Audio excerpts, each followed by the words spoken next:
Alright, hello YouTube, welcome back to the Grease Comedy YouTube channel. In today's video, we are going to be continuing our 25 Days of Winds of Winter, and we're going to be doing Stannis. As you guys know, this is probably this is my favorite character. I know it's a fan favorite, at least in my community. So I hope you guys are excited for Stannis. Let me know before we get further into the video, what do you guys think is going to happen with Stannis? I am someone that we'll talk about in this video, that I don't think he's going to make it out of this book, but I think it's going to be much different than the show. Just based on a couple things that I feel like have been set up. So before we get into the video, if you guys like to like, subscribe, and comment, please do. It helps the channel grow. Just feel that might like this content as well. And let's get into the video. So when we leave Stannis, he's kind of in a really bad state. If we look at the show's way of talking about it or showing it, we see that Stannis' army is kind of hungry. They're freezing to death. They're really struggling at this point because winter has kind of come. And there's nowhere really to hide. So they're all trying to push towards Winterfell, get inside and rid the Boltons of Winterfell. Now the question, and the big question, is, will he defeat the Boltons? And I think yes. Now, there's a couple of things that have led me to believe this. The first one, we notice that there's a lot of holes on the ice that they've been fishing on for food. I think what is going to happen is they're also at this lighthouse tower, basically, and it produces some sort of light. And I think what is going to happen is you have these Frey forces that they don't really go in the north very often. They don't know the actual geography of the north. So I think what they're going to do here is Stannis is going to kind of turn off this light and then put on another light in the middle of the lake.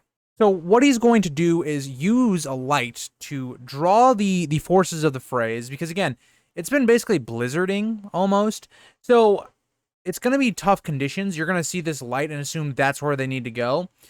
And I think they're going to get lured onto the ice. And I think all of these horses and men trying to run over it, they're all going to drown. Or if they don't drown, Stannis' forces will kill them. Also, with the Manderleys flipping sides at this point. We already know Wyman Manderley wants to do that. There's a lot of implications that he's made a couple Frey pies. I think at this point, this is the best time for Wyman Manderley to switch sides. Now, what would the next stage of the plan be? Well, the Manderley forces, and you could dress up a bunch of Stannis' soldiers as Freys, or Frey soldiers. You could have them go back, taking Stannis' sword, and basically saying, yeah, we killed Stannis, he's dead, and whatever. And these forces will basically be a Trojan horse. They will be there to unlock the castle so that the rest of Stannis' forces can then get into the city, or the castle. I don't know why I said city, it's more a castle. And that, I believe, is how Stannis more or less takes over. There's a couple other things along the way that's also going to happen during this plot line. I've talked about Theon and Asha as well in this situation. I think that Theon will be put on trial, but he will actually be found innocent of the crimes of killing Bran and Rickon. But because he does kill innocent people, I think Stannis will choose to keep him kind of close to him until he ends up sacrificing himself at Winterfell so that the rest of the wall can get south. Now, I think this is going to happen for a couple reasons. You might be thinking, well, why would Stannis give his life doing this? I think we also have to note that we know Shireen is going to be burned. And I think the way Shireen gets burned is because we get all this news that Stannis is dead, right? So remember in the pink letter, it said that Stannis is dead. I think that Mel is going to use Shireen's burning to try and take out the snows and also alleviate the weather, and I think something that she's not going to plan about, or maybe she does plan it, is to bring back Jon. I think this is how Jon will be brought back through some sort of blood magic. That's how we always see this stuff kind of happen, and that is how Jon comes back. So Shireen, now, if you think about it, will be burned. She'll be dead. Stannis' daughter will be dead. A huge blow to Stannis. Not even like politically, but I mean just to him as a person. And then also, I could see if that actually does happen, Stannis' wife, Selyse, also killing herself. I think that part of it makes a lot of sense. That Stannis' wife killed. So you have all these ideas now that your wife has killed herself, your daughter's been burned,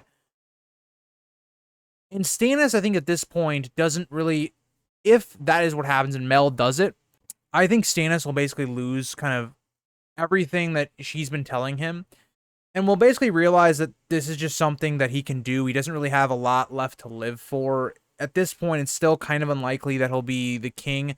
So he does one final kingly action, and that's defending the north at Winterfell when the others do break in. We know that that's going to happen. Or we don't know, I guess. But I think it's highly likely that the Horn of Winter is blown by Euron. The wall comes down.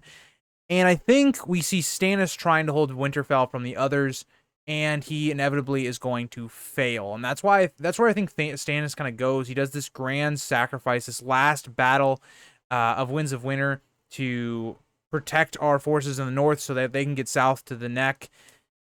And that is the end of Stannis, I think. I think he goes out with it's a satisfying death because, in my opinion, Stannis I don't think he's going to win. So, one way or another, he was probably going to die anyway. But having him go out to something that it really fits Stannis' character, taking on the idea of he needs to defend the north and defend his kingdom, very similar to the way he goes all the way up north to defend against the wildlings. Very similar idea there, where Stannis is doing what none of these other lords are doing. They should be focusing their efforts in the north, and they're not.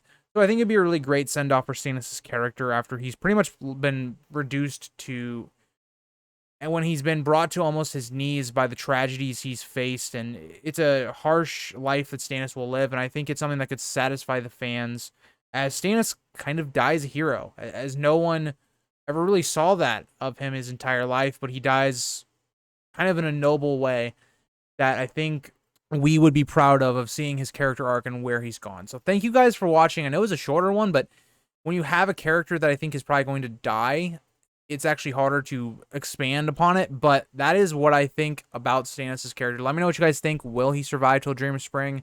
Maybe he gets involved with the political climate in the South. Who knows? Maybe he flees with the rest of the people to the neck. I'm not sure. Let me know what you guys think, and I'll see you guys in the next one. Bye, guys.